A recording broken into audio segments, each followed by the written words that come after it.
Mediterranean diet আমরা মাঝে মাঝে এই কথাটি বলে থাকি যে এটি কি, এটি হলো একটা বিশেষ খাদ্য ব্যবস্থা যেটি মূলত হার্টের রুগীদেরকে প্রিসক্রাইব করা হয়।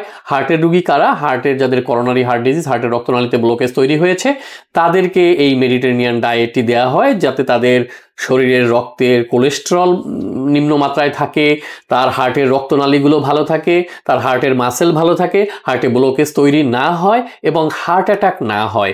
এজন্য মেডিটেরেনিয়ান খাদ্য ব্যবস্থাটি আমরা অ্যাডভাইস করে থাকি। এটির মূল কনসেপ্ট কি? এটির মূল কনসেপ্ট হলো কালচারালি অ্যাডজাস্টেড একটি খাবার ব্যবস্থা, যেটি হলো প্লান্ট বেসড ডায়েট, যেটিতে স্যাচুরেটেড ফ্যাট কম থাকবে, পলিআনস্যাচুরেটেড ফ্যাট থাকতে পারে কিন্তু সুগার একদম থাকবে না, এবং মেইনলি প্লান্ট বেসড শাকসবজি, ফলমূল, কার্বোহাইড্রেট এবং কিছুটা ভালো কোলেস্টেরল থাকবে। এবং আপনার মাংস জাতীয় খাবার কম খেতে হবে, মাছ খেতে পারবেন, ডিম খেতে পারবেন, কিন্তু পরিমিত পরিমাণে খেতে হবে। বিশেষ করে প্লান্ট বেসড ডায়েটকে এখানে প্রাধান্য দেওয়া হয়।